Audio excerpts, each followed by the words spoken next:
the DigiPodcast, Digital Trends in Supply Chain Management.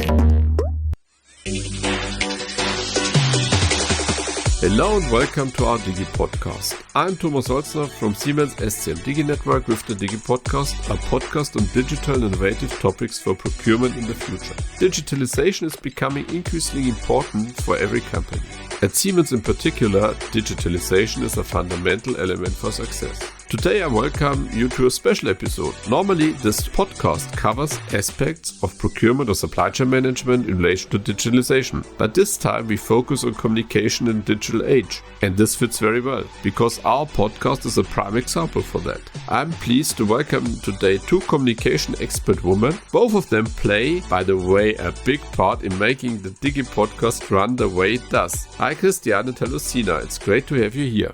Thanks, Thomas, for your invitation. It's a really pleasure to be a guest today at the DigiPodcast. Hi, Thomas. Thank you for having us. Yeah, it's a pleasure on my side. As I already mentioned, you are the two who are pulling the strings in the background of the DigiPodcast. So let's start directly with the podcast. As I do have, from your point of view, the easier part being the moderator, what else is needed that the podcast can be listened from our listeners? That's a really good question, and it's great to start with the podcast first. So you are totally right. There are a lot of points which we need to have in mind. Maybe we start from the very first beginning, Thomas, and explain our listeners how we started with the DigiPodcast. And by the way, we celebrate already our first birthday. So you said that this episode is about communications in the digital age, and our DigiPodcast is the best example for this. It is short, available at any time and everywhere in the world. You just need a digital device. Before we release a final episode, some steps need to be prepared in advance. The first point was that we needed to think about the recording surroundings. Normally, as you know it maybe from the radio, all guests meet in person in a real studio. But because of the coronavirus, we couldn't realize that, and we needed to find a digital solution. Yeah, I remember that quite well. We needed to try out a lot. And because of our high security standards at Siemens, we also needed to find a solution for the recording, which was Siemens compliant. And let me tell you something, that was really tricky. Yeah, definitely. Christiane and we had a lot of extra meetings and calls to figure out the best process. But you know what they say, necessity is the mother of invention. Yeah, and as Sina already mentioned, we needed to have something which is compliant to Siemens. At Siemens, we have a lot of tools, for example, Microsoft Teams. But with Teams, we couldn't get a good recording. The sound quality was really poor. You need to have a really good internet connection. And yeah, one more thing, which is really important for the cutting. Each guest needs a separate microphone, and on the recording stream, only the voice of yourself should be hearable. Well, this was really a challenge. But as you can listen, Christiane and Sina did manage it because they had a lot of creativity and they went always the extra mile. And the surprise is, what is the best solution? And a spoiler, it's not Excel.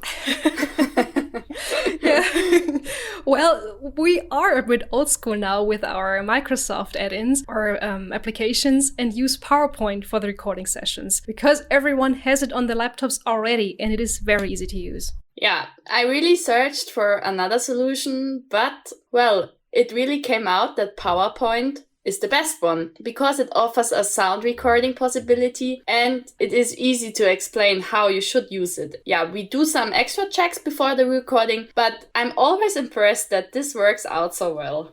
You're not the only person who was impressed and surprised. I think all our guests are impressed that PowerPoint works really brilliant. What comes next? Well, for each episode, we have a few briefing calls together with our guests where we discuss the topic, the aim, and the distribution channels. We then prepare the storyline for the episode, produce, and publish the podcast.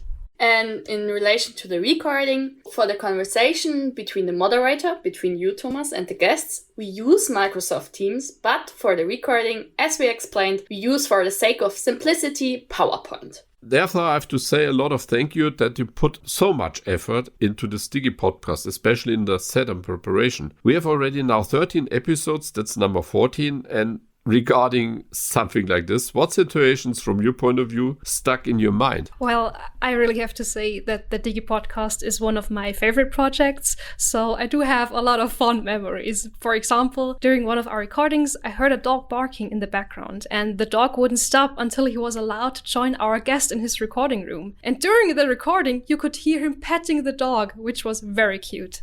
The DigiPodcast is also, from my point of view, really a hard project. And I remember a lot of really nice situations. And one situation stuck in my mind. So we already started the recording and someone, I don't tell the name, but someone quickly ate a cookie before the recording. He should then speak off and could not because the mouth was still full. And this was really funny. And these are the moments which make me proud also of the DigiPodcast, because we put so much effort in this and we have a lot of fun, and this is what is important. I cannot imagine who was this person.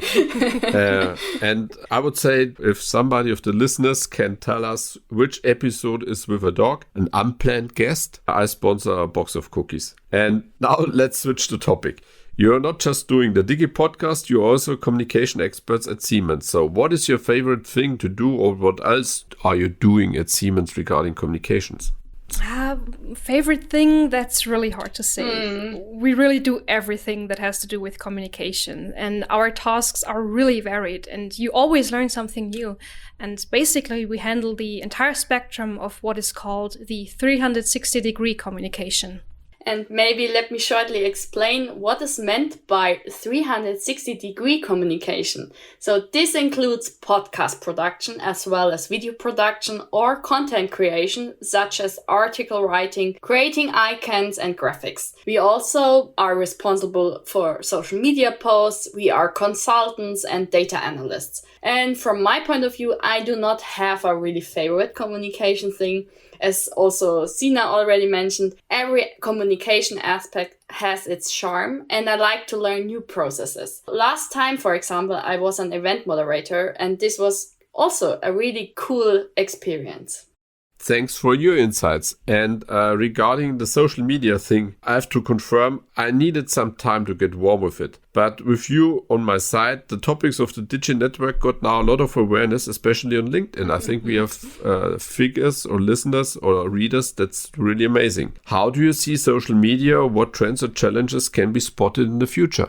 Yeah, with social media, you really can reach a lot. And a big trend in digital communications is, for example, influencer marketing or content explanation over short videos. And in this case, one big thing we need to think about in the future is really how catches your content the attention. We need to think about short formats, which have the most important parts in the first 3 seconds. Otherwise, you are losing your audience. This, I can tell you, is really a challenge. Think about our SEM topics. Mostly they are very complex. And we need to see what the future brings, and probably some more challenges, but I'm sure that we will get over them. Yes, Christiane described perfectly. You always have to think about the distribution channels and how you can make the best out of it. Because all social media platforms have to be used in their own way. The user group is different, and so are the conditions of the platform, what you can and can't do. For example, it makes little sense to publish a detailed article on Twitter. But since we both also use social media in our private lives as, digital natives, so to speak, we are already very experienced and also try to come up with new concepts and formats. And let me shortly add, we are experienced, but social media is so fast, and I think almost every 2 months something new is coming up. So we learn more and more every month, and we try to include this in our communication work. So Thomas, prepare for your next TikTok dances. For example, why not? I can confirm that I won't do a TikTok dance. I have enough challenges with my 2 sons with the age of 20, and I think that's their platform for TikTok, and I don't release my Instagram account because I think what's important, what you mentioned, is this 3 seconds topic, and I think that's something for SCM, for management in general. How can I convey a message within 3 seconds that people don't lose intention and attention. Yeah. So, thanks a lot for your insights, but now coming to my favorite questions. Who is Christiane and who is Sina? Yeah, maybe I start because you mentioned my name first. So I am someone who likes challenges, and I think that comes mainly from my sports background. And as a former competitive athlete, I did judo for a really long time. I have had to demonstrate staying power, resilience, as well as discipline and initiative on several occasions. That also serves me well in my job as a communications manager. The saying "won't work doesn't exist" applies to me quite well. I like to contribute my ideas, being creative, and look around the corner to find a solution. I hope, Sina, I described myself very well and you can confirm that. Spot on, Christiane. Spot on, really.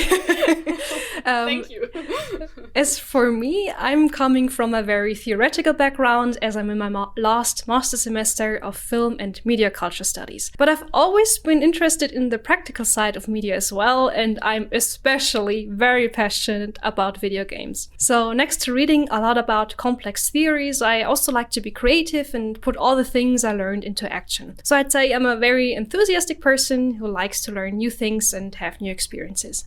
And I just learned that we share, for example, the passion for one special video game. If you want to learn more about this, I think you have to write, email or comment on LinkedIn, and then I will make it public. So thanks for you both having you here as my communication team, and I'm looking forward to the future activities and maybe new formats. I'm convinced that we will hear or read from you both again. If you are interested in their communication activities, follow them both on LinkedIn. I think it's worth. And to our listeners of the podcast, I hope you enjoyed this episode, special one. If you have questions or you want to find out more information about the SCM Digi Network, reach out to our internet page, siemens.com/DigiNetwork. I'm looking forward to having you as a listener again at our next episode. Yours, Thomas Holzner from Siemens SCM Digi Network. Goodbye. The DigiPodcast, Digital Trends in Supply Chain Management.